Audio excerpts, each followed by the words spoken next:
जब 2002-3 में गए थे तब तो यानी इट वाज रियली बैड। तब तो कोई state machinery police defunct type ही थी, तो आर्मी वार्मी थी। ओके।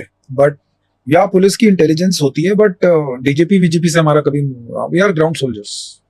स्ट्रेटेजिक लेवल पे तो मैं बात ही नहीं करता हूँ। मैंने वो कोई कनेक्शन ही नहीं बनेगा उधर से। उनसे कुछ नहीं है, लेकिन हाँ basically there special task force and the people who are involved in killing are my friends. हमारा काम सिर्फ मारने का है। We don't see right wrong ugly bad correct way. I follow the military way, and military way doesn't always need to be right or wrong. So I am a person who is you can call it the guy who is trained for extreme violence and to conduct violence. So मेरे को आप अगर strategy पूछोगे कि you will ask me something that what is geostrategic importance of ties with China? I can answer every question because I am a well-read man. But that is not what is my forte is. My forte is killing. Killing जैसा आपने कहा कि तो killing में कुछ भावना वगैरह रहता है, जैसे कि हम जैसे आम आदमी थोड़ा बहुत। अभी हमने एक मूवी देखी किल। मूवीज देखते हैं आप? बहुत ज्यादा देखते हैं। हाँ। अभी पढ़ता जाता हूँ। अच्छा।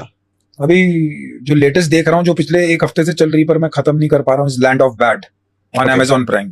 अच्छा। It is about a JTAC guy and SEAL team operators in some country. They are carrying out some, it's a basically action movie. Okay.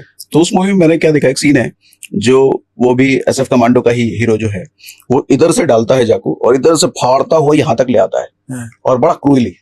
तो इमोशंस मतलब क्या क्या होते हैं उस वक्त जब मार रहे होते हैं? इमोशंस कुछ नहीं। कभी ऐसा भी होता है कि दया आ जाए, नहीं मारना। दया तो फिर आपको मार देगा तो कैसे करोगे, है ना?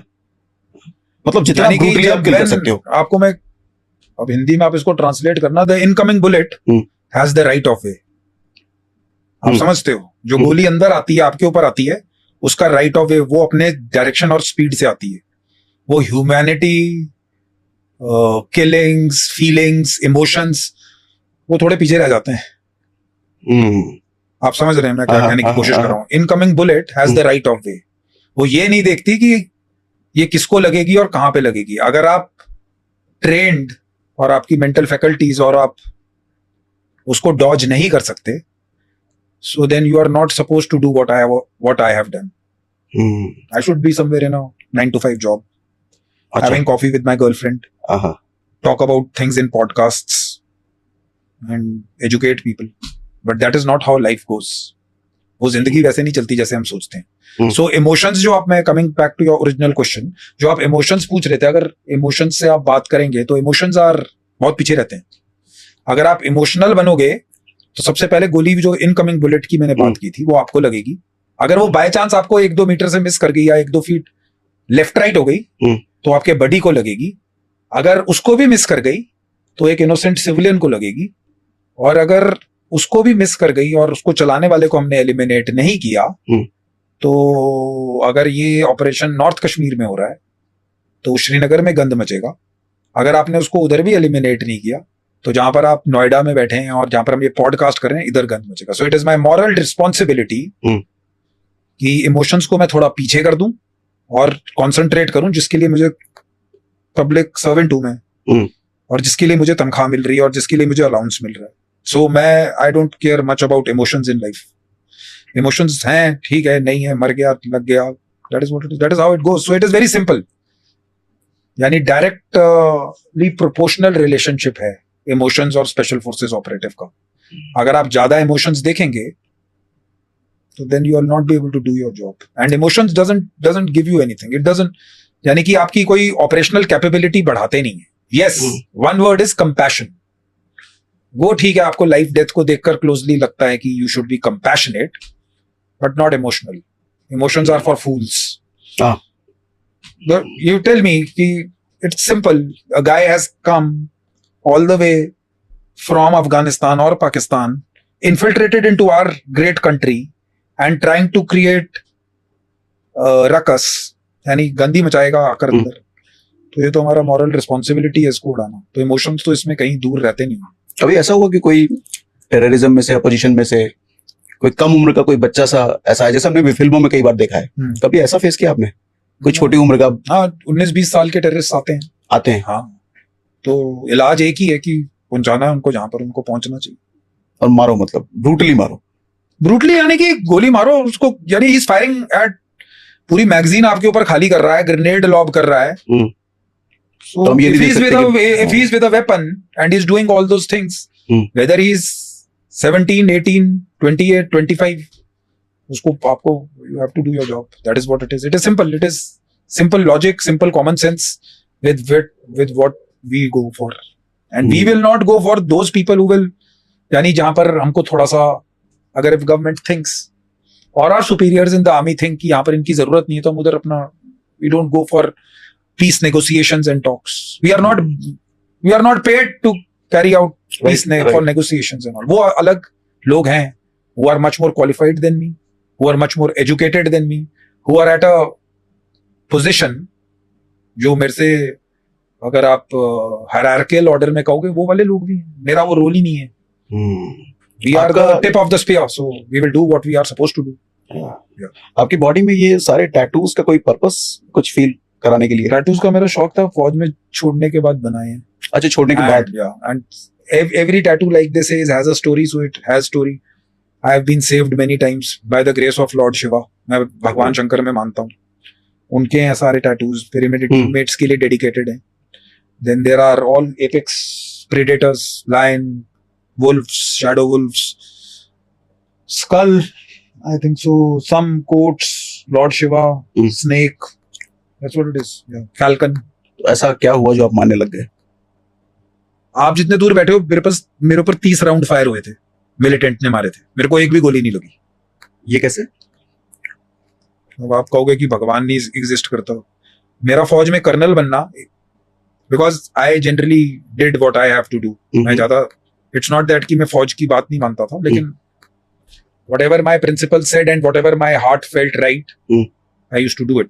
So coming on to this operation, which was carried out in somewhere in Pir Panjal ranges, so we had a specific input. हमारे पास input थी 2 terrorists की, 3 का हम ट्रैक कर रहे थे, लेकिन 2 की terrorist थी। We had clear cut information of 2 guys in a house. I went to search that house and वहां पे जब हमने, बिकॉज मैं और मेरा बडी अंदर सर्च कर रहे थे, तो बिकॉज इट वाज अ, जिसको ढोक कहते हैं कश्मीरी लैंग्वेज में, it was not a full, यानी जैसे नॉर्मल हाउसेज होते हैं, थोड़ा सा फुटहिल्स और हिल्स के थोड़ा बीच में जाकर था। तो villagers move into that during summer months just to take care of their cattle. तो उसमें लेकिन ये था कि वो डबल स्टोरी टाइप था, एक फर्स्ट फ्लोर था, एक नीचे था। सो जब हमें इनपुट थी कि अंदर 2 बंदे हैं, तो हमने पूरा सर्च वर्च किया, हमें नहीं मिले। तो जहां से वो लोग, एक उनके फ्लोर पे एक ऐसे ओपनिंग सी होती है जिसमें वो रात को चारा नीचे फेंकते रहते हैं, okay, fodder for the cattle. मैंने देखा उसके नीचे बोरी थी, तो मैंने अपने वेपन के साथ उसको प्रोब करके देखा, बिकॉज हमें कहीं मिल नहीं रहा था। तो जब वो मैंने देखकर वापस हटा, तो मेरी पीठ थी, तो मेरे पीछे में कैसा लगा somebody is standing. तो I saw a guy with AK-56 pointing at me and he just opened up. तो मेरा बैग था, तो बिकॉज मेरा वेपन स्लिंग में था और मैं उसको फायर करता भी, तो मैंने इधर से फायर किया पर मेरी गोलियां ऊपर लगी। Okay. But maybe he got distracted or I was lucky. And then the next moment I jumped out of the window, had a fall for 8-10 feet. उसने 2 ग्रेनेड लॉब किए, वो मेरे अभी भी पाँव पे स्प्लिंटर्स लगे, मेरे बॉडी के लगे। लेकिन क्योंकि हम लोग ऐसे करके नीचे गिरे और यहाँ पर स्लोप बन रहा था और यहाँ से हम एंगेज कर सकते थे, तो मेरे को वो पाँव पे स्प्लिंटर्स लगे एंड जो ग्रेनेड के फटने के होते मेरे बॉडी को लगे। हम लोग नीचे गिरे, फिर हमने उसको एंगेज करना शुरू किया। एक टेररिस्ट ने भागने की कोशिश की, हमने उसको उधर ही न्यूट्रलाइज कर दिया। सेकंड को हमने अगले दिन सुबह मारा था। Okay, the whole night I was there, my body was evacuated. So November का महीना होगा, ठंड, काफी ठंड थी, तो वो स्प्लिंटर्स अंदर ही रह, जा नहीं सकता था। उसने गायें वायें भगाने के पीछे भागने की कोशिश की, तो फिर मेरे को फायर करते रहे हम पूरी रात। उतनी देर में जब कॉन्टैक्ट एस्टेब्लिश हो गया था, तो हमारी रीइंफोर्समेंट्स आ गई थी। Initially we were 2 squads and 10-12 लोग थे। Okay. So we strengthened it and that's how I got saved. तो इसमें भगवान महादेव ही क्यों? मेरे घर में महादेव की पूजा होती है, मेरे इष्ट देव हैं। अच्छा, मेरे okay. मम्मी पापा दोनों पूजा करते थे. My father was an army officer. I'm fourth generation in the army. अच्छा. So my father is no more now. So हमारे घर में हमारे इष्ट देवी महादेव हैं, तो मैं उनको मानता हूँ. क्या मोटिवेट करता है स्पेशल फोर्स में जाने के लिए? मतलब एक हर फील्ड में आदमी का जाने का अलग अलग मोटिव होता है. कोई आईएएस बनना चाहता है, आईपीएस बनना चाहता है. स्पेशल फोर्स में क्या मोटिव होता है जाने का? ऑफ कोर्स पैसा तो बिल्कुल नहीं होता. नहीं, पैसा नहीं है. ऑपरेशंस. मैं आपको अपना केस बताऊंगा, मुझे बाकियों का नहीं मालूम. मेरे को सिर्फ कॉम्बैट ऑपरेशंस करने थे. क्या होता है ये combat operation? Basically fight. Okay. यानी ऑपरेशंस, यानी आप what I am trying to say is combat exposure जिसको कहते हैं. मेरा आर्मी में एम आने का कोई और मतलब मकसद था ही नहीं. मुझे सिर्फ ऑपरेशंस देखने थे और क्वालिटी ऑपरेशंस देखने थे. जितना भी मैं पढ़ सकता था, बिकॉज मेरे सिस्टर्स भी आर्मी ऑफिसर्स को मैरिड हैं, मुझे मालूम था. तो special forces was the only place where I could get this kind of action. So from end of my college days, जब मैंने डिसाइड कर लिया था कि मैं स्पेशल फोर्सेज में जाऊंगा, आर्मी में जाऊंगा, तो army was only a means to for me to get into special forces. Okay. Air force navy में है, या आर्मी से जाकर ही आप स्पेशल फोर्सेज में जा सकते हैं. एयरफोर्स नेवी में इसलिए नहीं कर सकता था because I was arts graduate, and army special forces are best in the country. There is no doubt in terms of combat exposure. सारे लोग वैली, और मेरा नॉर्थ ईस्ट का एक्सपोजर नहीं है, बट J&K में तो army special forces are like the best. So मेरा और कोई एम नहीं था, तो मैंने I joined only for combat exposure. I neither wanted to become a colonel और अ ब्रिगेडियर और अ जनरल. भगवान ने कर्नल बना दिया, ठीक है, बट मेरे को चाहिए था कॉम्बैट एक्सपोजर. And why? अब आप पूछोगे कि why as an officer? Because Indian army is officer led. मतलब it's officer led army. Officer plays the most important role in the mission. He plans it, executes it. सारे leadership जहां पर भी use होगी वो ही करेगा. So that is why I joined as an officer. Whereas if you look at the Western countries, a sergeant or a master chief in Navy, he does more operations as compared to officers in other armies. तो क्या ये आपके हाथ में होता है कि आज आप किस रैंक पे ज्वाइन करो, ऑफिसर ज्वाइन करो? बट नहीं, आपके हाथ में ही है. आप जवान भी ज्वाइन कर सकते हो. अच्छा. आप ऑफिसर भी बन सकते हो. You have to give the UPSC exam. अच्छा. You clear the exam, combined defence services. मैंने कॉलेज के बाद किया था, तो कंबाइंड डिफेंस एग्जाम क्लियर किया. Then I did my SSB. Then I went to officers training academy. Okay. Did my training and then I volunteered. Okay. So that is the process. That is the simplest process. जो 12th के बाद आते हैं वो NDA में चले जाते हैं, नेशनल डिफेंस एकेडमी में. उसमें वहां पर 3 साल की ट्रेनिंग है, हमारी 1 साल की ट्रेनिंग है. तो क्या कॉलेजेस वगैरह में भी ऐसे ही फाइट वेट करने का रहता होगा? कॉलेज में तो नहीं की, because I was a cricketer. I wanted to become a cricketer. अच्छा. And that dream could not be fulfilled. Okay. So college में नहीं फाइट की, स्कूल वूल में थोड़ा सी मस्ती वस्ती में. ये फीलिंग का जन्म कैसे होता है कि कॉम्बैट ऑपरेशन करना है, मतलब दुश्मनों को मारना है? क्या फैमिली में सबको देखा इस वजह से? या may be my father is a veteran of 65 war and 71 war. तो मैं उनकी बातें सुनता रहता था. Okay. But I didn't have the initial inclination to join the army. I wanted to become a cricketer and play for India. But however, my hard work, I think so, and age was not in my favor. So उसके बाद मैंने फिर second aim was army, and army में मुझे बस my own aim was to join army was to see combat because I had heard so much about it. जो हम किताबें भी formative years में पढ़ते थे वो special forces के ऊपर होती थी. So the normal army never मुझे कभी अच्छी, यानी not in a derogatory sense, but uniform से मुझे अच्छी नहीं. मुझे I used to always read about special forces. दाढ़ी रखी हुई, बाल रखे हुए हैं. अच्छा अच्छा. कार्गोज में घूम रहे हैं वो वाले सोल्जर्स जो best of the equipment, harshest of missions, वो वाले मेरे को ज्यादा अच्छे लगते थे. So I was motivated seeing them. तो स्पेशल फोर्सेस के यूनिफॉर्म नहीं होते? प्रॉपर टाइप यूनिफॉर्म होती है, okay. But then most of the time you don't wear the main uniform. Like I will tell you, हमारी एक सेरेमोनियल ड्रेस होती है आर्मी में.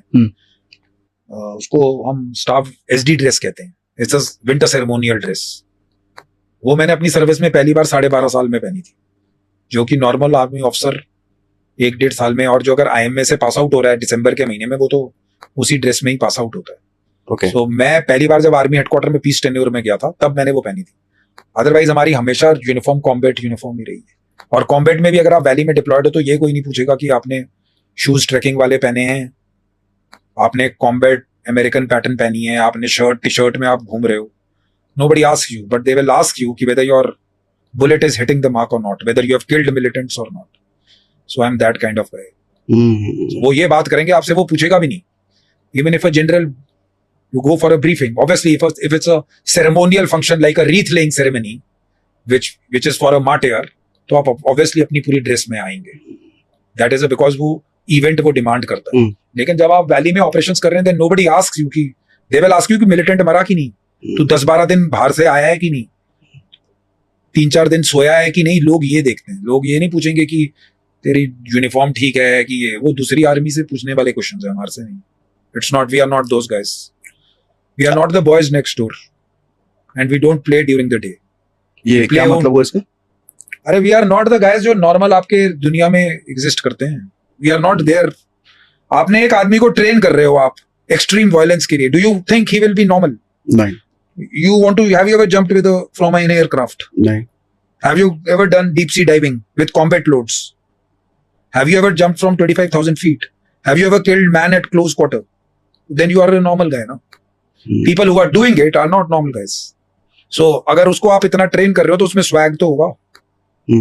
अगर आप उसको दाल रोटी खिलाओगे, इट इज लाइक कब आप देखते हो जो आपने प्राइड, लायन की प्राइड देखी है. एक लायंस होते हैं जो प्राइड, अगर आप, वैसे मैं मसाई मारा में गया हूं, तो जो लायनस होती है वो ट्रेन करती है अपने कब्स को, बिकॉज लायन तो किंग की तरह साइड में हो जाता है.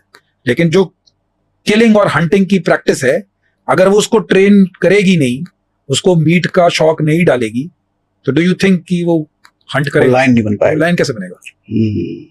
सो that is what we are. That is where we are different. So अगर आप सोचोगे कि he is a boy next door, वो आराम से आएगा, 9 to 5 नौकरी करेगा, फिर वो बातें करेगा फोन पे, और फिर तो मुश्किल लग रही है लड़ाई. कौन जाएगा? Will you go for 2 lakhs? I will give you 2 lakhs rupees plus whatever allowances and tell you to go into a territory where is nobody is going to come back. 90% you will not come back. आप चले जाओ. आप मेरे को इधर volunteer दिखा दो कितने. पैसे के लिए तो कोई नहीं जाएगा. पैसे के लिए तो कोई, पैसे तो बहुत पीछे रह जाता है. That is what I am saying. So अगर आपने उस आदमी को ट्रेन करना है, तो आप उसको कैसे ट्रेन करोगे? You have got such a massive outreach on social media. Tell me a way you will treat that guy. आप पहले फाइंड कैसे करोगे? How will you find that guy? How will you nurture him?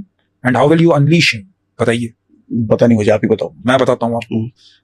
जो पहला बंदा है, 100 लोग आएंगे स्पेशल फोर्सेस सिलेक्शन कोर्स में, ठीक है, वॉलंटियर करके. जिसने वॉलंटियर किया फर्स्ट, यानी उस बंदे में 0.1% स्पार्क तो है. 0.1%. I would say that. कि at least somebody has volunteered to come to us. नहीं तो so many people pass out, so many officers have retired, so many soldiers are there. Why only elite few are going?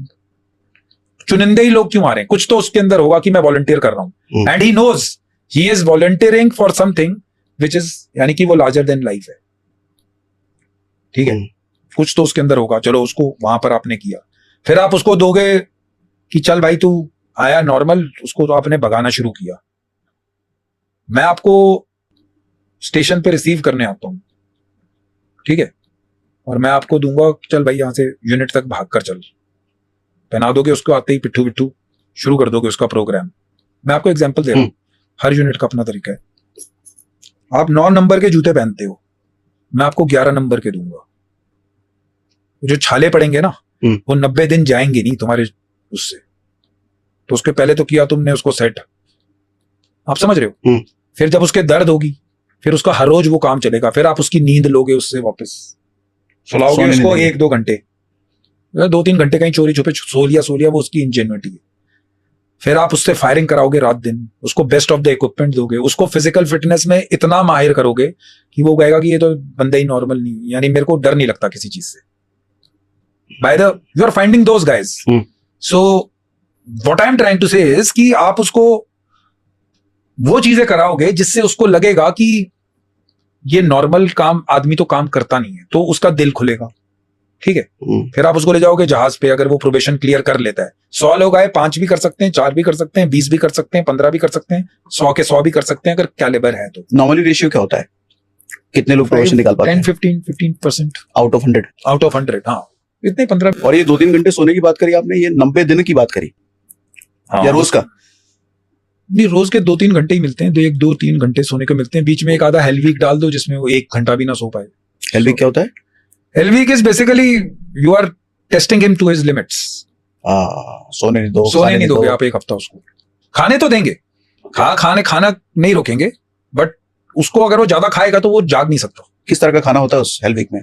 Normal दाल सब्जी पूड़ी जो भी मिल जाए। अच्छा, आप ये मत सोचो कि स्पेशल फोर्सेस और आर्मी में कोई ग्रेट डाइट मिलती है। नॉर्मल जो खाना होता है ना इंसान के लिए, जिसको काम करने के लिए, वो जिससे उसकी बॉडीली फंक्शंस काम करते रहे, वही चीजें मिलती। मतलब खाना नॉर्मली होगा लेकिन आउट परफॉर्म कराएंगे उसी खाने के वजह से। उसी खाने पे करेगा बिकॉज जहां पर आप ऑपरेशन करने जा रहे हो वहां पर बुफे लेड आउट नहीं होता।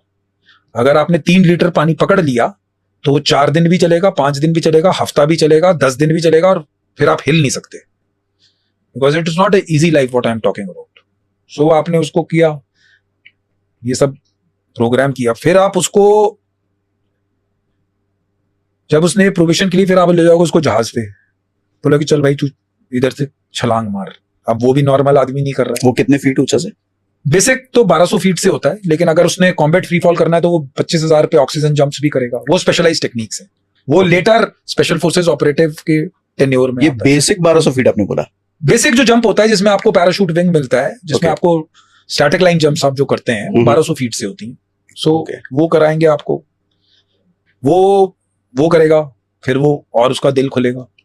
फिर आप उसको बोलोगे कि अब जब बंदे ने इतना कर लिया, जो फेल होकर चले गए लोग, उसको जब वो कहीं से गुजरेगा ना, सिविल में तो मुझे मालूम नहीं लोग कैसे देखते होंगे उसको, बट सिविल में तो आधों को पता ही नहीं लगता होगा कि ये नॉर्मल दुबला पतला सा आदमी इतनी चीजें कर सकता है। क्योंकि सिविल का है कि 6 फुट 4 इंच हाइट हो, डोले हो 22 इंच के। वो बंदे रोज आएंगे इस ट्रेनिंग में, मैं आपको बता रहा हूँ। अच्छा, एक बात बताओ, हम यहाँ पे 6-7 लोग हैं, हम सबको दाराशाही करने में कितना समय लगेगा आपको? नहीं, आप लोग साथ मिलिट्री एज में तो आप तो पेल दोगे मुझे, लेकिन अगर मेरे को भागने का मौका मिल गया और आपने मेरे को भागने दिया, यानी मेरे को 1-2 किलोमीटर का टाइम दिया, फिर मैं एक एक करके कर सकता हूँ काम। अच्छा, इसी स्टूडियो में अगर मौका मिले तो? मुश्किल है, आप लोग पेलोगे मुझे यार। ऐसे कैसे हो सकता है? अरे आदमी तो आदमी है। अगर मेरे पास, आपकी स्ट्रेंथ अलग है। नहीं, मेरी स्ट्रेंथ अलग है, बट देन 7 आदमी है, कितने मुक्के, 2 हाथ 2 पांव पड़ रहे हैं। एक आधे को तो करूंगा सेट, लेकिन अगर जगह ज्यादा दे दोगे, इसलिए मैंने आपसे जगह मांगी, फिर नहीं आप पकड़ पाओगे। फिर मैं आप लोगों को आराम से सेट करूंगा। तो घूम घूम के मारेंगे? भगा भगा के मारूंगा। भगा भगा के? हाँ, घूम घूम के नहीं, भगा भगा के। रूम तो छोटा है ना, इसमें मेरे लिए मनूवर करने के लिए टाइम नहीं है। लेकिन ये मैं आपको प्रॉमिस करता हूँ, आप लोगों की सेहत देखकर, कि आपको अगर 500 मीटर भी बहुत ज्यादा है, 200-300 मीटर भी मिल गई, मतलब सेहत खराब है भैया। हाँ, तो ठीक है। बाकी जो मैं आपको पहले पॉइंट पे जो बता रहा था, द पॉइंट रिमेन्स, जब आपने उसको ये कर दिया, फिर वो तैयार हो गया है, ट्रेन आपने उसको बेसिक ट्रेनिंग दे दी है, लेकिन आदमी को मारना अभी भी उसने सीखा नहीं है। तो फिर आप उसको डालोगे कॉम्बैट में, आप उसको लेकर जाओगे ऑपरेशंस में।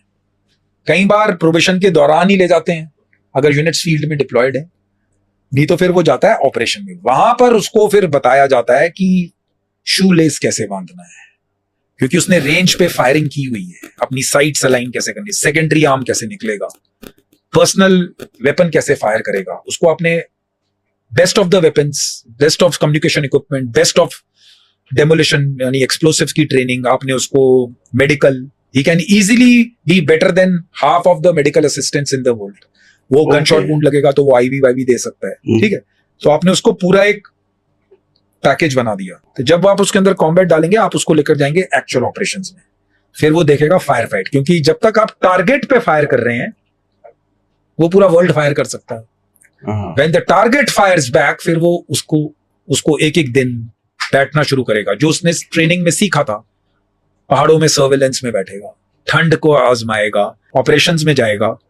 पहले दिन ही ऑपरेशन में जाएगा, बारिश पड़ेगी, उसका सारा सामान गीला होगा, फिर वो अगले 10 दिन उसी ठिठुरती ठंड में रहेगा।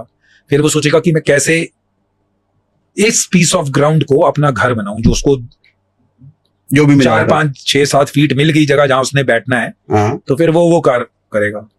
उसके बाद वो ऑपरेशंस में, काउंटर टेररिस्ट ऑपरेशन में मिलिटेंट मारना शुरू करेगा। नाउ जब उसने कर लिया है, और ये एवर एवॉल्विंग प्रोसेस है, वो जाएगा, गिरेगा, वो कहेगा मेरा लेस अटक गया था एक झाड़ी में, तो मेरा मतलब है कि मैं लेस को ये हिस्सा ये ना करूं, इसको इसके अंदर सीज कर दूं, ताकि ये अटके ना, और रात को खुल गया तो यानी आप अंधेरे में जा रहे हैं, अगर ये लेस खुल गया तो आप बांधने के लिए रुकोगे तो पूरे स्क्वाड को रुकना पड़ेगा, यू आर वेस्टिंग टाइम। इतनी डीप ट्रेनिंग होती है एक लेस अगर आप बांधने के यही लिए। नहीं करोगे तो फिर फायदा क्या है? फिर स्पेशल फोर्सेस और आर्मी में फर्क क्या है? सो फिर आपने ये कर लिया, फिर उसने बंदे भी मार दिए, फिर वो आएगा छुट्टी पे, फिर वो घूमेगा शेर की तरह। अगर आपने उसको बोला कि भाई ये मत कर वो मत कर, फिर वो नॉर्मल आदमी को पूछेगा नहीं। आपने उसकी जो पंजे और दांत हैं उनको हमेशा धार पे रखना है, क्योंकि वो आदमी के अंदर एड्रेनलिन और टेस्टोस्टेरोन जो लेवल्स हैं वो ज्यादा ही होगा, बहुत हाई होगा, बहुत हाई होगा। वो उसको कोई लेना देना नहीं है किसी से। और जितना जवान होगा, बिकॉज आप ऐसी चीजें करके आ रहे हो, तो आपको अगर ज्यादा लोगों ने टोक टाकी की तो फिर वो उसकी वो एज चली जाएगी, जाती है, मैंने लोगों की देखी है एज जाती हुई, ठीक है। सो आपने उसको फिर आपने पूरा नर्चर कर दिया, लास्ट में जो मैंने आपको बताया, फिर आप उसको छोड़ दो, फिर वो करेगा काम अपना पूरा। एक लीक से हटके सवाल है, जब टेस्टोस्टेरोन जब हाई होता है तो शायद ऐसा होता है कि सेक्स की भी भूख बढ़ती है? नहीं, ऐसा कुछ नहीं होता। नहीं, वो मैं उस वाले टेस्टोस्टेरोन की बात नहीं कर रहा था, मैं अल्फा मेंटालिटी की बात कर रहा हूँ। अल्फा मेंटालिटी, जिसको ये चाहिए ही नहीं। ऐसा नहीं, ऐसा कुछ नहीं है, सेक्स का इससे कोई लेना देना नहीं है। ऑब्वियसली जवान आदमी है, घूमेगा, if girls find him attractive, that's too good for both of them if they like. But कोई, it's not I'm saying कि he will indulge into some kind of molestation or rapes. Criminal नहीं है भाई, there is a line. जो मैं ये इतनी चीजें सिखा रहा हूँ वो एक झंडे के लिए, एक यूनिट के लिए और किसी मीनिंगफुल कार्रवाई के लिए। It is not for just ऐसे ही आपने बोल दिया और शुरू हो गए। क्या ऐसा भी एक लंबे समय तक वो होल्ड करके रख सकते हैं, उनको इग्नोर कर सकते हैं, सेक्स चाहिए ही नहीं, मतलब वो स्टैमिना, वो पावर अंदर माइंडसेट लेवल पे, या फिर इस मामले में नॉर्मल लोगों की तरह ही होते हैं? मैं आपको जिस जगह पे छोड़ रहा हूं वहां पर दूर दूर तक औरतें ही ना नजर आए तो फिर आप सेक्स करोगे किसके साथ? आप समझ रहे हो, you are in a operational area, यानी कि रिस्पेक्ट भी तो चाहिए। There is a deep respect for women whom you are protecting in suppose valley, so those questions I think so don't come in a operative's mind only. वो होता ही नहीं है। हाँ, we have deep respect for women and women folk. I have served 20.5 years in the army, 18.5 in the special forces and 12 to 13 years in J&K only. तो मैं आपको बता रहा हूँ, एक दिन भी Indian army, for that matter security forces or special forces or anyone will never raise an eye on a woman. I can vouch for it. आप मेरे से लिखित में ले लीजिए। There is utmost respect for women. ठीक है। बाकी the kind of things he is deployed in, the kind of action he is seeing, that is of a different level. He needs to have that kind of alpha mindset in him. That is required. So वो उसके बिना नहीं होगा। वो his mind is concentrated towards mission accomplishment rather than affairs and girlfriends. उसका दिमाग उधर चलेगा नहीं ज्यादा, because he is deployed for a particular reason. People will not ask him कि how many girlfriends he has. People will ask him how many kills he has. मारों को कितना है। तो उसका मोटिवेशन अलग है। Those guys are different. अभी अपने खाने की बात करें कि नॉर्मल खाना ही मिलता है, लेकिन परफॉर्मेंस नेक्स्ट लेवल होता है। नॉर्मली हम बॉडी बिल्डर्स को देखते हैं, उनको हर चीज का ख्याल रखना पड़ता है, इतना कार्ब्स, इतना प्रोटीन, ताकि बॉडी ऐसी बने वैसी बने। तो आप क्या सोचते हैं उसके बारे में? वो सब फालतू चीजें हैं या बॉडी कैसे भी कंपटीशन में करना होता होगा? It is good for them but it is not good for us. अब मेरे को एक बात बताइए, आप ऑपरेशन में जा रहे हो, you are going for an operation, आप प्रोटीन शेक रखोगे कि एम्युनिशन रखोगे? ऑफ कोर्स गन्स रखेंगे, एम्युनिशन रखेंगे। द फर्स्ट प्रायोरिटी मैंने कितने पॉडकास्ट में बताया, first is ammunition, second is communication, third is medical and fourth is food. So bodybuilders are a different people. We are not bodybuilders. We are not here to have that gram of carbs, proteins, clean diet. We are not that kind of guys. तो किसी mission पे जाते हैं जिसमें आप पता ना हो कितने दिन लगेंगे, तो कितने दिनों का फूड लेके जाते होंगे? ये क्या इसका ऐसा कुछ नहीं होता कि हमें पता नहीं होता कि कितने दिन का मिशन होता है। Every mission is planned to details because without detailed planning आप कोई मिशन अकम्प्लिश कर ही नहीं सकते। जनरल आपको ऐसा हो कि एक्सटेंड हो गया हो जाता है, 2, 4, 5 दिन एक्सटेंड हो जाता है, लेकिन most of the operations which we are doing it in our territory. Okay, so there are, यानी कि रिप्लेनिशमेंट को जो हमको जो चाहिए, अगर एक्सटेंड भी हो गया मिशन, तो we are supplied with those kind of things. And generally अगर आप 5 दिन के ऑपरेशन पे जा रहे हैं, 4 दिन के ऑपरेशन पे जा रहे हैं, हफ्ते के ऑपरेशन पे जा रहे हैं, आप इतना सामान रखते हैं कि आप अगर बाय चांस कुछ हो जाए तो आप 10 दिन उसमें सस्टेन कर लें। So generally that kind of measures are taken by the planning squad or the troops or whosoever is going for the operation. हाँ, कहीं ऑपरेशन ऐसे आप कहीं से ट्रांजिट में मूव कर रहे हैं, कहीं रुकना पड़ गया, तो generally you are staying in army locations, तो आपको your dietary needs are met. तो मैंने कोई वीडियो या फोटो देखा जहाँ पे शीशे भी खा रहे हैं। दैट इज वो तो इट्स बेसिकली आफ्टर प्रोबेशन जो लोग क्लियर करते हैं, they make you drink eat that glass just to prove that खा लेते हैं अंदर तक। हाँ, उसको चूरा कर दो और फिर निकल जाओ। कोई फर्क नहीं पड़ता अंदर? नहीं, कोई फर्क नहीं पड़ा। मेरे ग्रेनेड के स्प्लिंटर हैं, आज तक नहीं फर्क पड़ा। 18 साल हो गए, तो वो तो शीशा ही है, क्या फर्क करेगा? You are not eating pieces, you are crushing it in your teeth. उसको चूरा करके वो तो बन गया अंदर, वो चला जाएगा, निकल भी जाएगा। ऐसी प्रैक्टिस क्यों? अब किसी ने शुरू की थी, बोला कि लोग तो नॉर्मल लोग ग्लास से ड्रिंक करते हैं या फिर पानी पीते हैं जो भी, तो हम स्पेशल हैं तो वो खा लेते हैं। I don't find it to be a great technique. मेरे को उससे कोई बट ऐसा होता है। हाँ, तो सभी ने किया होगा। It's part of training, just to overcome that kind of thing, nothing else. Okay. और क्या ऐसा भी होता है कि मतलब आई एम सॉरी, मतलब जो सुना है मैंने वो आपसे पूछ रहा हूँ कि शायद स्पेशल फोर्सेस इतने ट्रेंड होते हैं, इतने पावरफुल होते हैं मेंटली कि वो कच्चा मांस भी खा लेते हैं जगह जरूरत पड़ने पर। सांप को भी ट्रेनिंग में खा सकते हैं, ट्रेनिंग में खिलाते हैं। यू कैन हैव जानबूझ के कच्चा। हाँ, जस्ट टू, अगर आप आग जला ही नहीं पा रहे, किसी जगह पे आप फंसे हैं, पर वो ट्रेनिंग वाले मेजर्स हैं। यानी मैंने अपनी लाइफ में इतने ऑपरेशंस किए हैं, मैंने कभी ऑपरेशन में तो कच्चा मांस खाने की मेरे को जरूरत ही नहीं पड़ी। बट यस, ट्रेनिंग में आपको खिलाते हैं ओनली बिकॉज कि आपकी बॉडी की लिमिट्स को टेस्ट कर रहे हैं, आपको बता रहे हैं कि ये सब चीजें हो सकती हैं। So they make you eat everything. और वो किस चीज का मांस होता है? इट कैन बी एनीथिंग, यानी नॉर्मल चिकन भी हो सकता है, कुछ भी हो सकता है। तो कोई वेजिटेरियन वाला तो स्पेशल फोर्स में जा ही नहीं सकता। मैं काफी टाइम वेजिटेरियन रहा, बट देन ड्यूरिंग ट्रेनिंग जब आप जज किए जा रहे हो तो you can always have meat. It is not necessary कि आप वेजिटेरियन हो तो आप स्पेशल फोर्सेज में नहीं जा सकते, आप ट्रेनिंग में खा लीजिए। बट दे विल सी कि अगर जरूरत पड़ गई तो ये कर सकता है कि नहीं। But there is no forcing कि you have to be veg, non veg, कि नॉन वेजिटेरियन ही होना चाहिए, ऐसा कोई देयर इज नो एम्बार्गो। अगर आप वेजिटेरियन बन के ऑपरेशंस कर सकते हो तो वेजिटेरियन बन के कोई। कितने एक्सट्रीम लेवल तक चेक किया जाता है ह्यूमन बॉडी को स्पेशल फोर्सेस में? क्या क्या कराया जा सकता है जो एक नाम आदमी सोच भी नहीं सकता करने का? मैं बताता हूं, जैसे it is not about your legs और your arms, it is more about your heart and mind. दिल और दिमाग का टेस्टिंग होती है। सो यानी कि आप मान के चलिए 100-125 किलोमीटर के एस्केप एंड एवेजन्स, उसके बाद वापस आना, फिर बुक रिव्यूज लिखना, बिकॉज आपकी मेंटल फैकल्टीज भी टेस्ट हो रही हैं। 100 किलोमीटर क्या वन गो में, एक बार में? हाँ, एक बारी में, बिना रुके। अब आप रुकोगे तो फिर आप पास नहीं कर पाओगे, बिकॉज टाइम पीरियड भी लगती है। सो टाइम पेनल्टीज हैं। स्पीड मार्चेस हैं 40 किलोमीटर के 20 kg वेट के साथ, और राइफल। और कितना टाइम मिलता है 100 किलोमीटर? मेरे 100 किलोमीटर का तो एस्केप एंड एवेजन एक्सरसाइज होता है, उसमें मेरे ख्याल से 24 घंटे का टाइम है। 24 घंटे में 100 किलोमीटर पूरा करके आओ। और 5 घंटे में मेरे ख्याल से, अभी मेरे को याद नहीं है बिकॉज आई 2 years और उसके बाद आप कह रहे हो कि बुक रिव्यू लिखो, सोने भी नहीं देंगे, रेस्ट नहीं करने देंगे। हाँ, रेस्ट नहीं करने देंगे। सो यू आर बेसिकली आप you are putting your mind and body under a lot of stress. So that is what the whole process is all about. अगर आप नॉर्मल आदमी को इतना रगड़ा देंगे और उसको अच्छा खाना और 10-12 घंटे की नींद दोगे तो उसकी बॉडी अच्छी बनेगी।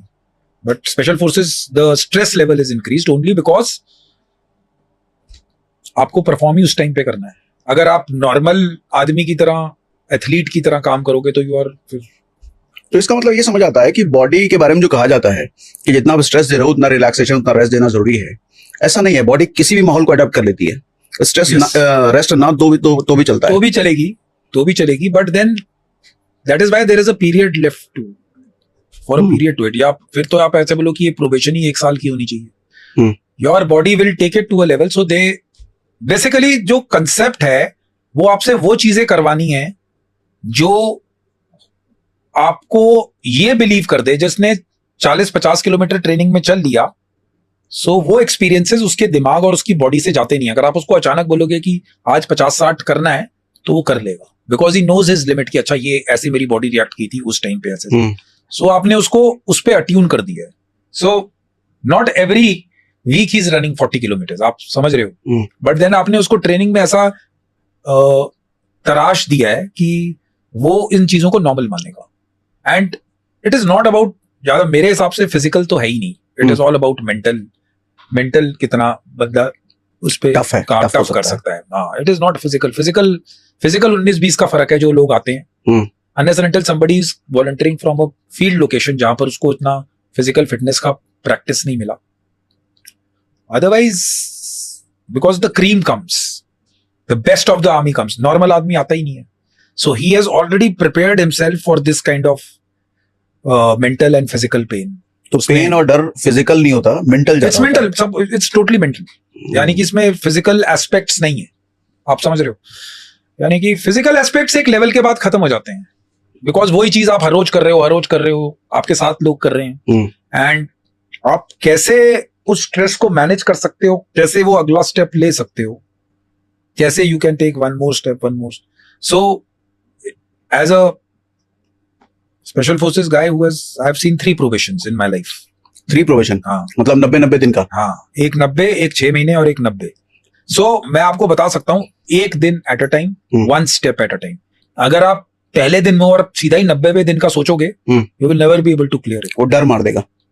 वो बेसिकली आप फिर सोचने में एक एक दिन, एक एक स्टेप, एक एक टास्क करते जाइए, बट ये दिमाग में रखिए कि it is like a bridge जिसमें आप पीछे नहीं मुड़ सकते। आप एक स्टेप आगे ले रहे हैं तो पीछे से ब्रिज टूट रहा है, वापस नहीं जाना है। तो क्या प्रोबेशन में पहले दिन सबको पता होता है कि 90 दिन तक क्या क्या होगा उसके साथ?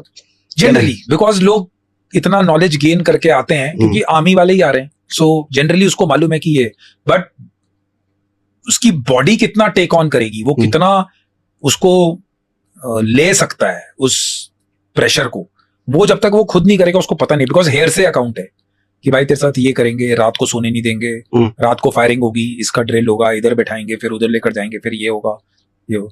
तो सबको उसने सुना हुआ है, लेकिन जो एक्चुअली जो प्रोबेशन टीम बनती है, जो प्रोबेशन कंडक्ट करते हैं, वो उनके ऊपर डिपेंड करता है वो कौन सा फेज कब डालेंगे। अच्छा, मतलब ये बदलता रहेगा। हाँ, कोई फिक्स पैटर्न नहीं है। कोई फिक्स पैटर्न नहीं है। इट्स आजकल मुझे मालूम नहीं कि सेंट्रली कंडक्ट होती है, बिकॉज जब मैं आर्मी छोड़ रहा था तो there was plan to conduct it centrally in I think so special forces training school. I don't know कि अब वहां पर गया है कि नहीं, because I am not in touch.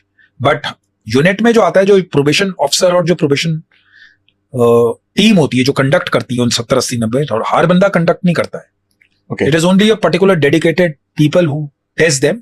However लोग उनको पूरे सारे देखते हैं, यानी उनको सब देख रहे हैं, उनको टास्क कोई भी दे सकता है, so they can not say no to anyone. So that is the fun part of it.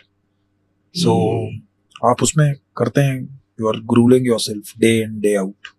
Take it easy, take it धीरे धीरे। लोग कई बार ज्यादा फिजिकल फिटनेस करके आते हैं, so by the end of mid 30-40 दिन तक बॉडी गिव अप कर जाती है। बिकॉज ये जाली फिजिकल फिटनेस मतलब ज्यादा मतलब कि लोग ज्यादा प्रिपेयर कर लेते हैं, साइक्ड अप हो जाते हैं।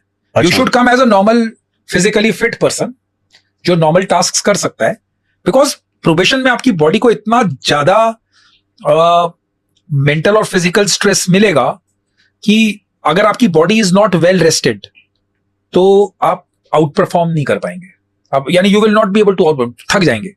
Okay, so the concept is come fresh, come physically fit. And ये भी लोगों का मिसनॉमर है कि बहुत तगड़ा होना चाहिए। Even if you are a cross country runner, आप 10 किलोमीटर या 12 किलोमीटर 36 मिनट में 3 मिनट पर किलोमीटर की स्पीड से मांगते हो, you are more than welcome to us, but that is not the criteria of getting selected. Because आपकी team building, आपकी कॉमराडरी, आपका वेपन, आपका फायरिंग का तरीका, आपके मेडिकल स्किल्स, बहुत सारे एट्रीब्यूट्स पे आपको चेक किया जा रहा है। सबसे इंपॉर्टेंट है team spirit. You can be the best runner in the whole probation, but still you will fail. अगर आप 4 बंदों के ऑपरेशन या 6 बंदों के स्क्वाड के साथ आप ऑपरेशन में गए हैं and there is a strict discipline कि सबने 3-3 लीटर कैरी करना है ताकि सब पानी पूल, और तुम नंबर 1 थे भागने में और तुम आधे स्क्वाड का खुद ही 6 लीटर पानी पी जाओ, तो you have failed. So team spirit, buddy and वो सारी चीजें बहुत मैटर करती हैं। So you are being tested day and day. आपने झूठ बोल दिया, because there are test designed जिसमें अगर आप झूठ बोलोगे तो इसका मतलब अगर मॉरल करेज इंसान में नहीं है सच बोलने की कि ये so he will never clear the probation, he will never clear it, वो पता लग जाता है. सो आपको सच्चा रहना है अपने टास्क के प्रति, अपने मिशन के प्रति. तो आप because you might be at a place जहां पर आपको ये सारी एट्रीब्यूट्स काम हो.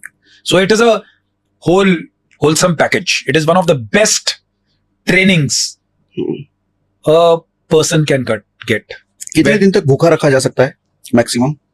ऐसा कुछ there is no sacrosanct way कि खाना नहीं देते. Food is given in एक टेस्ट की नहीं. और सोने का? सोने का तो हफ्ता तो मैंने आपको बताया था, वो हेल वीक में सोने नहीं देंगे. हफ्ता का मतलब पूरे हफ्ते नहीं सोने? पूरे हफ्ते नहीं सोने देंगे. और परफॉर्मेंस लगातार जारी रहेगी? काम सारे वही चलेंगे, काम कुछ नहीं रुकेगा. आप फिजिकल वर्कआउट भी उतना कर रहे हैं, आप अपने टास्क भी उतने कर रहे हैं, आपकी ब्रीफिंग्स भी बन रही हैं, आप सारे काम वही करेंगे, बस आप यू विल नॉट स्लीप, रुकेगा कुछ नहीं. So that is what the test is all about. सब चीजें चलेंगी, सोने नहीं देंगे आपको. अभी आपके बॉडी का फैट परसेंटेज क्या है? मैं काउंट नहीं करता हूँ, कम होगा थोड़ा सा. सिंगल डिजिट ही होगा ऑफ कोर्स, 8. पता नहीं, आप मुझे मैं कभी टेस्ट वेस्ट नहीं कराता. चाय वाय पीता हूँ, चीनी खाता हूँ आपकी तरह. खूब चीनी खाते हैं? हाँ, 10-12 कप में 10-12 cup. Generally I am a 1 meal a day guy.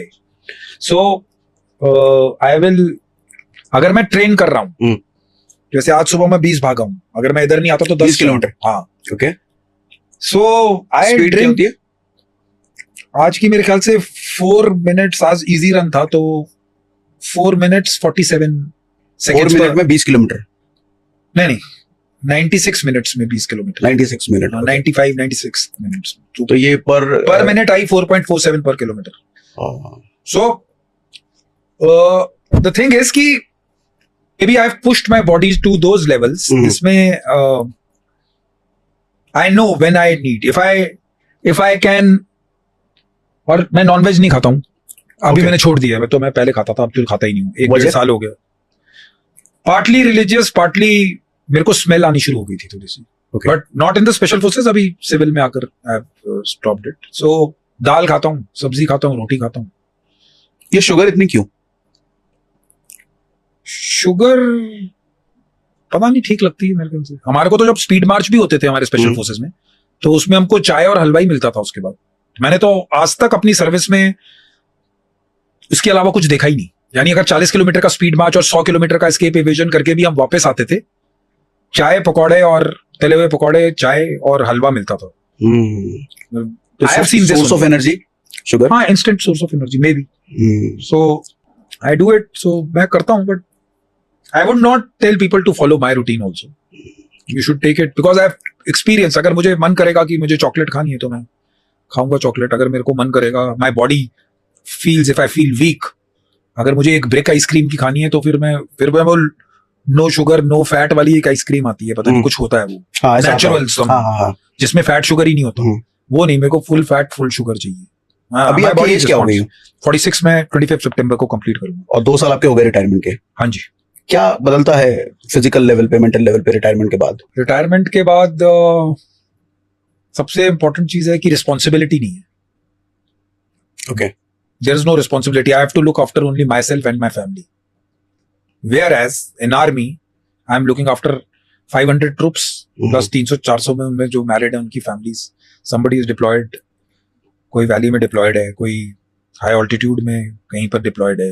एक टीम आपकी राजस्थान में ट्रेनिंग कर रही है, एक नीचे ट्रेनिंग कर रही है. Anywhere anything happens, you are responsible for it. तो अभी जो आप कह रहे हैं कि 20 किलोमीटर भागते हैं, इसका मोटिवेशन क्या है? सोर्स क्या, क्यों है? I like extreme fitness. नहीं, I like physical activity at any point of time. और ये extreme fitness. Okay. मुझे extreme running, मुझे extreme exercises करनी है to keep me sane. और अभी भी आप कह रहे हो डाइट आपका नॉर्मल ही है? कोई एक्स्ट्रा प्रोटीन नहीं, चाय पी रहा हूँ. There is nothing, no protein intake. Maybe कई बार अगर कोई एनर्जी बार आ जाती है किसी भी टाइप की, वो खा लेता हूँ. But no protein, no BCAAs, वो सब मुझे नहीं चाहिए. वो I don't believe in those concepts. और कितने पुशअप लगा सकते हो एक बार में? 40. अभी तो 40 लगा लूंगा, लेकिन नकल्स पे मारते हैं हम लोग. और जब फोर्स में थे फिर? और तब तो 150-100 एक सेट में काफी मारते थे we used to do a lot of, तब तो challenges के साथ चलता था काम. अब तो body takes as you what the difference I feel is physical fitness remains but recovery time increases as you age. थोड़ा टाइम लगता है बॉडी को रिकवर करने के लिए. जो 22-23 साल का आदमी जैसे रिकवर करेगा, obviously for a person my age it will take little bit more time. एक स्पेशल फोर्स का ऑफिसर और एक WWE का जो विनर है उसको अगर कंपेयर करा जाए, कौन जीतेगा? WWE का वेट होगा 100 किलो और ये स्पेशल फोर्सेस वाला 60 किलो होगा, तो वो जीतेगा? नहीं, जीतने का भी डिपेंड करता है ना. मैंने आपको बताया कि एक आम फाइट हो रही है, नॉर्मल कैसे भी फाइट करो, जीतना है, कौन जीतेगा? वो टिक पाएगा WWE वाला? मुझे लगता है if it is a trend fighter तो हमारे स्पेशल फोर्सेस वाले को भी पड़ेंगे थोड़े बहुत ही. बट इट डिपेंड्स की किलर इंस्टिंक्ट. बिकॉज मैं आपको एक बेसिक डिफरेंस बताता हूँ जो generally people are ignoring it very easily. जो WWE वाला WWE और MMA फाइटर्स हैं, they play by rules, but this guys doesn't play by rules. और उसकी किलर इंस्टिंक्ट ज्यादा है. WWE बंदे को मारती नहीं है. आप समझ रहे हैं? MMA में बंदे की जान एक आधे किसी बाउट में चली गई, I can understand, but they stop the fight. But the guy you are fighting, he is trained to kill. अगर उसने उस लेवल पे ले लिया तो मार ही देगा. No, he will fight too. अब वो कहाँ मारेगा, कैसे मारेगा, that is his training. Because he is trained like that. So there are no rules for us when we are in combat. So आप यानी जब आप hand to hand या unarmed combat में भी हैं, तो यही मैं बताता हूँ कि सिविल फाइट में अब जैसे सड़क पे फाइट हो रही है, उसके कोई रूल्स नहीं होते. अगर किसी को पत्थर मिल गया वो पत्थर मार देगा, किसी so you need to prepare accordingly. वो तो MMA वाले में पत्थर कहां से आएगा? वो below the belt in boxing you cannot hit, you cannot hit in groin, you आप इधर नहीं मार सकते, ऐसे पंच उल्टा नहीं जा सकता straight. Whereas we are training people for combat. रास्ते में ही टकरा गई दोनों की कारें और एक WWE वाला निकलता है, एक स्पेशल फोर्स वाला, और फाइट हुई जम के जहां कोई रूल ही नहीं है, तो कौन जीतेगा? डिपेंड करता है कि स्पेशल फोर्सेस वाला कितने गुस्से में चल रहा है उस दिन. तो गुस्सा डिपेंड करता है. नहीं, the point is आप you are trying what I am trying to say is we are very normal guys unless you evoke that kind of emotion in me. तो अगर मेरे जैसे के साथ टक्कर होगी मैं तो हाथ जोड़ दूंगा उसके. हाथ जोड़ देंगे ऑब्वियसली. जाने दो कि लड़ने, गाड़ी की मिसहैप हो गया, टक्कर हो गई, कोई बात नहीं, गाड़ी बदल जाएगी. नहीं हो गई लड़ाई शुरू हो गई, अब कौन जीतेगा? वो तो फिर टाइम आने पे ही पता लगेगा. But we are very, let me tell you, we are very kind of, मैं आपको बताता हूं कि हम लोग बहुत ही दिल से और वैसे we are peace loving people. But don't get on to our wrong side, I'm saying. Don't tell us कि what is, आपने मुझे टास्क दिया है, मैंने आपको बताया था राइट, रॉन्ग एंड मिलिट्री वे. मैं मिलिट्री वे फॉलो करूंगा. वो राइट भी हो सकता है, रॉन्ग भी हो सकता है. नॉर्मल इंसान उसको ह्यूमैनिटी, इमोशनल कंटेंट और उस सब में क्वांटिफाई करेगा. मैं नहीं करूंगा. मेरे को टास्क मिला है, मैं करूंगा. सो अदरवाइज मेरे को इधर लोग मिलेंगे, कोई लड़ाई होगी तो वो हाथ जोड़ के ऐसा भी होगा कि भाई चल छोड़ यार, क्यों करना. Because he knows he doesn't want to other person to experience his violent side. क्या यानी कि एक नॉर्मल मैं देखता हूं सिविल में, इधर दिल्ली में तो आप नोएडा, इधर एक्सीडेंट होते हैं, क्यों इतने गुस्सा? ठीक है, सॉरी बोल के निकल जाओ आराम से.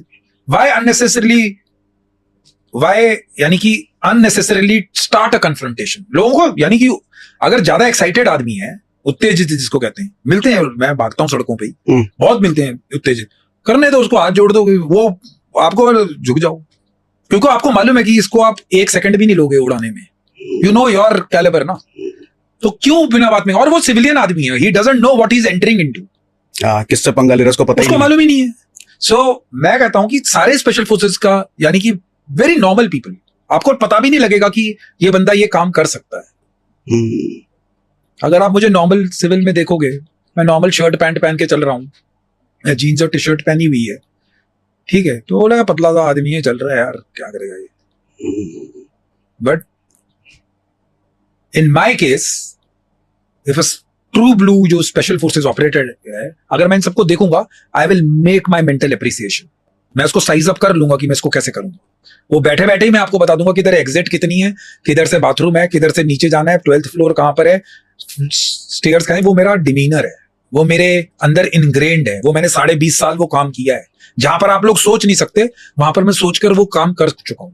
मुझे मालूम है कि क्या करना है, even if something goes wrong, I have been trained to do that. और वो मेरे से सिविलियंस क्वेश्चन पूछते हैं कि सर ये बताओ कि हम कैसे करेंगे, तो मैं उनको बहुत सिंपल चीजें बोलता हूं। अगर आप रेस्टोरेंट में जाते हो, फॉर एन एग्जाम्पल, ये सबके लिए इंपॉर्टेंट है, not for special forces, at least go and check, देखो कि आप कहां बैठ रहे हो, अपनी सराउंडिंग्स देखो, go to the emergency exit. By chance अगर फायर एक्सीडेंट हो जाता है, अगर आग लग जाती, तो आपको मालूम होना चाहिए 90% of the people will die, उनको मालूम ही नहीं भागना किधर है। जो वो भीड़ और स्टैम्पीड जो होता है, वो इसलिए होता है because people don't know, people are unaware की करना क्या है, people don't know the drills. And जब पैनिक स्ट्राइक करता है, तो या तो दिमाग बिल्कुल ब्लॉक हो जाएगा, या फिर वो बिल्कुल सही काम करेगा।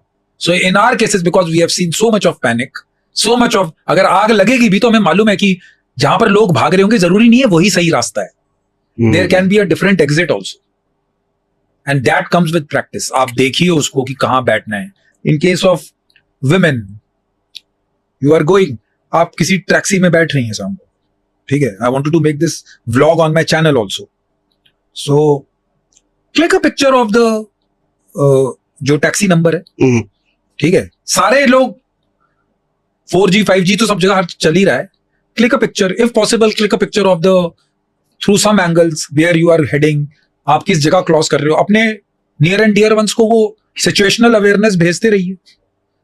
If you are out on a party with your friends, go with trusted guys, there's no harm in going to party, come back late, कोई प्रॉब्लम नहीं है, just be aware, just spread, but the point remains कि ये basic चीजें किसी school में सिखाई नहीं जाती, किसी कॉलेज में नहीं बताते, there is zero lecture on leadership, and then the Ivy League universities of the West take all the leadership examples from World War II, because जो मिलिट्री लीडरशिप है उससे बड़ी लीडरशिप कोई हो ही नहीं सकती। आप जितने मर्जी बैटलफील्ड बोर्ड रूम बैटलफील्ड करते रहो, battlefield is different, you can not replicate battlefield in board room, I can give it in writing.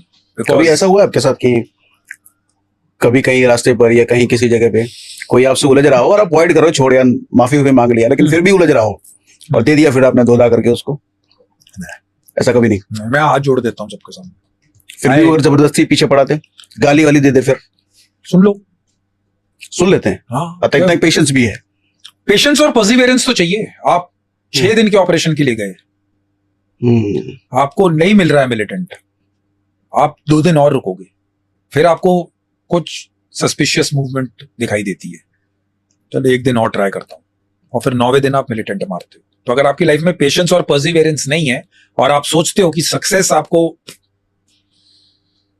As a quick fix solution मिलेगी, तो कभी नहीं मिलेगी। चाहे तुम सिविल में हो, चाहे स्पेशल फोर्सेस में हो, चाहे आर्मी में हो, चाहे पुलिस में हो, there are no shortcuts to success, you have to work your way. शायद इसीलिए हमने देखा फोटोज या पिक्चर्स में भी कि कश्मीर में आर्मी के ऊपर पत्थर मारे जाते हैं, लेकिन फिर भी वो सहते हैं। ऐसा होता है?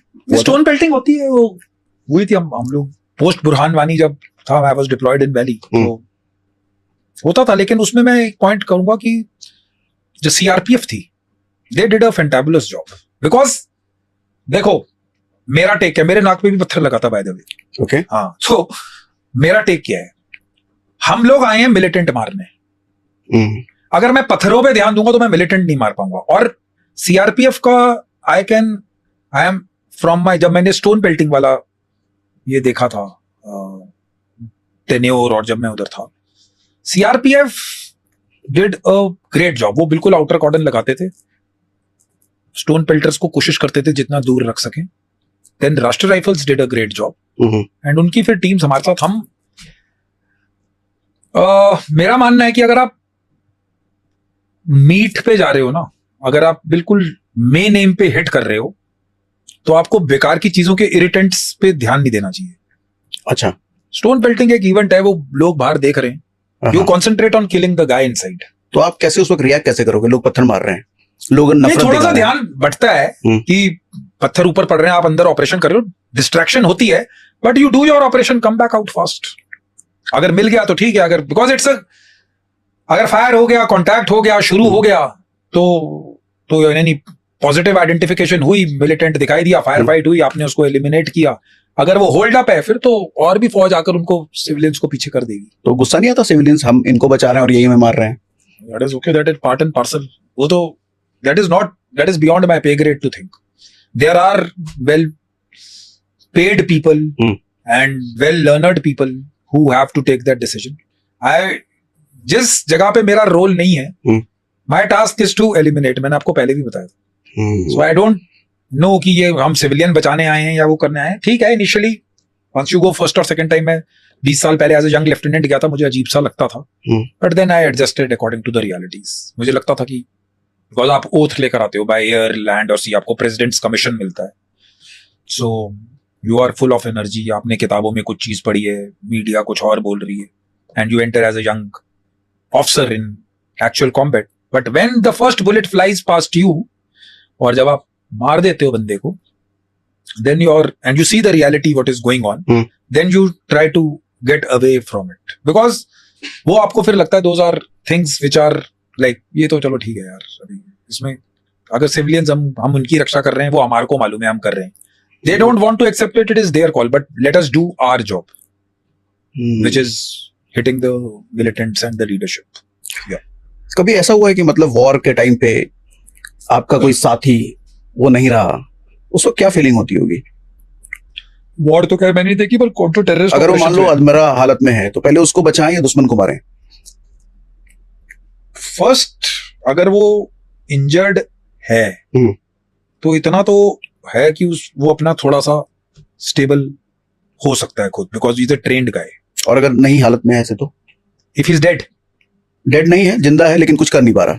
हाँ ठीक है, तो पहले तो हमको तो फर्स्ट थिंग इज कि if you are under heavy fire, तो और हम उसकी मदद करने की बजाय हम सबसे पहले तो मिलिटेंट को सप्रेस करने की कोशिश करें, ऑब्वियसली, बिकॉज जब तक हम मिलिटेंट को सप्रेस नहीं करेंगे तब तक हम इसको, we will keep him at a safe place, there will be people looking after him, but we will engage the militants first, and if he has died और ही इज मार्टर्ड, तो that happens in combat, you feel very bad, आपको ऐसा लगेगा आपका खुद का। कभी आपके साथ हुआ ऐसा? हाँ, मेरे बडी की डेथ हुई, उसके बीपी पटके के अंदर से एक की गोली और छाती पे गोलियां लगी थी, ही डाइड। एक दिन पहले हम लोग, मेरे साथ ही ऑपरेशन में जाता था, एक ही स्लीपिंग बैग में हम लोग ऑपरेशंस में सोते थे, मेरे लिए दाल में तड़का लगाकर लाता था, और अपने घर जाएगा तो वहां से घी लाता था, वही मैं खाता था। आई वॉज यंग गाय, 23-24 साल मेरी उम्र होगी। सो जो मैं ये कॉमराडरी की बात कर रहा हूँ, this can not be understood by normal people, because जो रिलेशनशिप्स एडवर्सिटी में बनते हैं, मुश्किल टाइम्स में बनते हैं, वो ज्यादा लास्ट करते हैं। तो मेरे को जब उसकी डेथ हुई, it happened in the morning some time, और ही वाज शॉट। सो जिस गांव में हुई थी, मेरे को ऐसा लगता था कि मैं इस गांव को आग लगा दूं, because you have emotions, you are dealing with so much of loss, and that too of guy जिसके साथ तुमने रात को खाना खाया है, सुबह वो तुम्हारे साथ मजाक करेगा। A month back he had got married, so but that is life. आप उसको वापस जाकर उसका ट्रंक व्रंक पैक करके वापस करते हो, दोपहर को फिर खबर आती है कि आपको उधर मिलिटेंट है, आप निकल जाते हो। That is how you do it, there is no other way. यानी कि कॉम्बैट ऑपरेशंस में टाइम नहीं है, they don't give you time to think. You can not say as an operative और एज अ ऑफिसर और as a leader कि अब मैं इधर नहीं जाऊंगा। Whole heart goes into it. Once you are alone trying to get some sleep, तो आपको वो याद आता है, but that is how you control it, because there are tasks other to be done. उनकी डेथ के बाद क्या होता है, उनकी बॉडी के साथ क्या, कैसे फैमिली को कैसे? That is taken over by the army and units में वो वापस जाती हैं, पूरा उनके विलेजेस में, उनको जहां पर भी वो रहते हैं उधर स्टेट एडमिनिस्ट्रेशन और वो पूरा उनको जो क्रिमेशन होती है उसमें असिस्ट करती है, and they are given all military honours. First at military headquarters, जहां पर भी वो लोकल अगर कश्मीर में हुए तो वहां पर होगा, फिर उनके utmost respect is given to them। ऐसा even the state government और the जिस स्टेट के वो थे और army, it is without any doubt, जो हमारी यूनिट के, तो हमारी यूनिट के लोग भी उसकी बॉडी को अकम्पनी करते हैं। Okay. So that kind of respect is given to a martyr। तो डेथ के बाद फैमिली को कोई एक्स्ट्रा प्रिविलेज दिया है आर्मी की तरफ से? कंपनसेशंस आर देयर, आर्मी की तरफ से, स्टेट गवर्नमेंट की तरफ से हैं, और इवन द जो आपके सेंट्रल गवर्नमेंट है, जो भी उनके और कंपनसेशन कितना होता है? I don't know Based on salary? No it's हाँ जनरली कंपनसेशंस होते हैं बट आई डोंट रिकॉल कि कितना होता है लेकिन it is educate it people take care ऐसा नहीं है कि किसी कोई माटियर हुआ है और उसको उसके कंपनसेशन नहीं मिला ऐसा मैंने कभी नहीं देखा है मैं हैव नॉट सीन इट तो एक स्पेशल फोर्स की सैलरी क्या होती होगी? मुझे तो मालूम नहीं अपनी बेसिक सैलरी मैंने 20 साल नौकरी